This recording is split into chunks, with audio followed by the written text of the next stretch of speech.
Hi friends, once again भक्ति प्रजापति राजकोट से। हर रोज मैं ये सोचती हूँ कि कौन सी टॉपिक में बात करूँ, लेकिन कोई ना कोई हर रोज मेरे को टॉपिक मिल ही जाता है, राइट।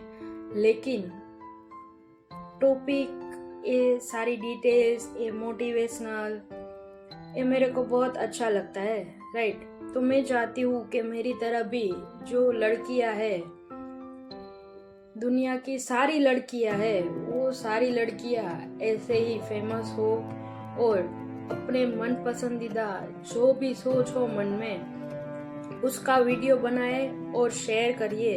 वो क्या है ना, गुजराती में कहावत होती है हमारे वहाँ पे, जो बोलते हैं उसके बोर बांटे जाते हैं। यानी कि गुजराती में हम बोले तो जे बोले एना बोर वेचाय, राइट।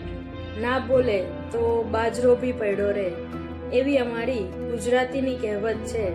તો પ્લીઝ સ્પેશિયલી ગર્લ્સ માટે I am with you all girls કે જે ઇન્ટરેસ્ટેડ હોય કે એ લોકોને પોતાની મોટિવેશનલ રીલ્સ બનાવવી હોય અને ફેમસ થવું હોય તો પ્લીઝ કોન્ટેક્ટ કરો એન્ડ आगड़ बढ़ो, राइट। आगे बढ़ो, जिंदगी में कोई रुकेगा नहीं, किसी का भी नहीं सोचना है कि दुनिया क्या सोचेगी, हम ये करेंगे हम वो करेंगे तो दुनिया क्या सोचेगी। हमको किसी को टेंशन लेने की ज़रूरत नहीं है। हम दुनिया के लिए नहीं जी रहे, हम अपने लिए जी रहे, तो बिंदास अपनी लाइफ जियो।